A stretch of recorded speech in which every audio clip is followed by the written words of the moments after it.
Have you ever said yes, but your heart quietly said no? You agreed, conversation ended, but something didn't feel right. Something didn't feel peaceful. And maybe you felt pressured. Maybe you felt unheard. Maybe you were just trying to avoid tension. Maybe you felt like the decision moved forward, but you didn't move forward with it.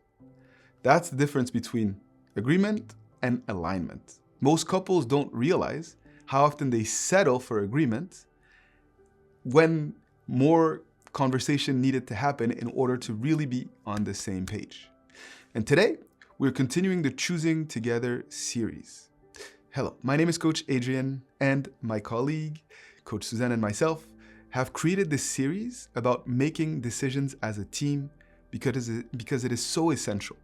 Not through pressure, not through dominance, not through resignation, but through consultation, through conversations that lead to unity of thought and action. And today, we're exploring something essential: agreement versus alignment, safely. So let me ask you something gently. After important discussions, do you feel at peace with the outcome when you speak with your significant other? Or do you usually feel like you compromised in a way that left you feeling unsettled? So here's an example. Imagine two parents discussing where their daughter should go to college. One partner's firm, and they list the benefits of a school that they love. They feel confident, and the other partner tries to offer a different perspective, but after a few minutes of being redirected constantly back to that first option, they say, fine, we'll do it your way. On the surface, that looks like agreement, but inside, resentment may grow. There may be actually a disconnection there. And when it's time to act on that decision, participation may feel reluctant. That is not alignment. Alignment should feel different. Alignment means both partners expressed their thoughts respectfully, both felt heard, both understood what truly mattered to the other, and the decision connected to shared values. There was a common vision, and both committed fully to carrying it out together. Agreement says we're done talking. Alignment says we are at peace. And here's the danger of forced agreement. When one partner dominates the discussion, unity is weakened. Connection is weakened. Attraction can even be weakened because domination disrupts partnerships. And when one partner feels pressured, they often withdraw, sometimes quietly, sometimes passively. Sometimes later, though, they may come back with an "I told you so." But alignment prevents that. Alignment requires something deeper than winning an argument. It requires understanding.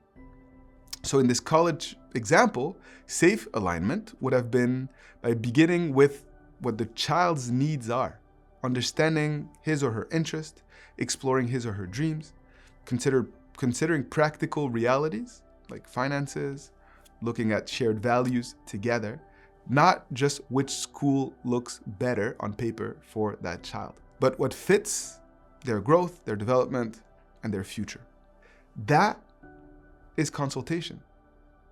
That is what it means to come to a unified decision together.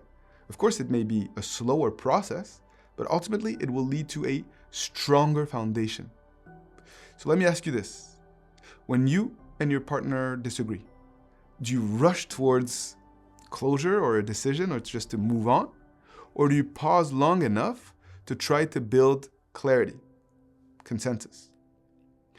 Safe alignment requires three things. First, respectful expression. Second, very deep listening. And third, a commitment after understanding. So without those, decisions may move forward, but unity does not. And here's something else that's important.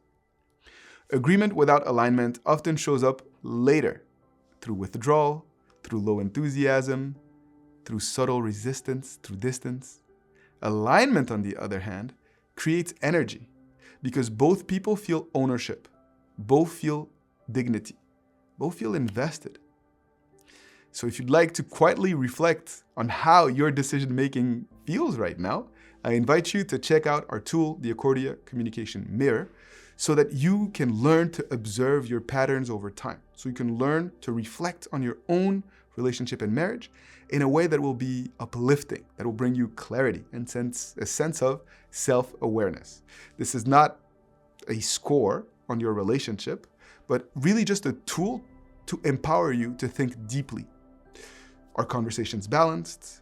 Are both voices being heard? Do both people feel like they matter in the relationship? Are you able to repair if tensions start to rise?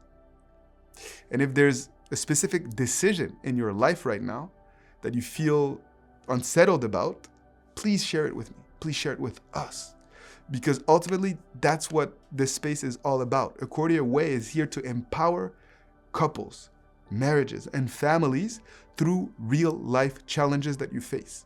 Not that we have all the answers, but we're committed to providing a space to explore possibilities together in a way that will lead to harmony and unity for your family.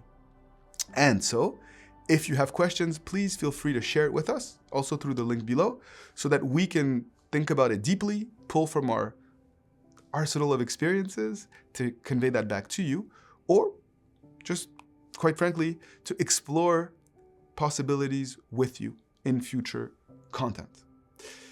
Ultimately, that's what we love to do, both Coach Suzanne and myself, supporting good people and couples all over the world to find solutions that feel right.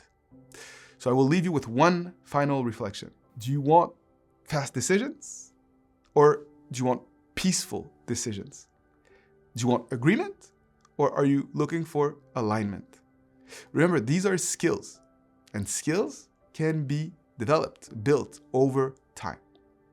In the next episode, we're going to explore what happens when compromise builds resentment. Because sometimes we believe we're being flexible, but on the inside, actually we're hardening up. Something is hardening up. And understanding that difference protects your unity long-term, protects your relationship and your marriage long-term. So I invite you to continue to learn with us through Accordia Way in this series, and so that you get to a point where alignment actually feels safe and respectful and peaceful. And that is empowering, and that is a beautiful thing.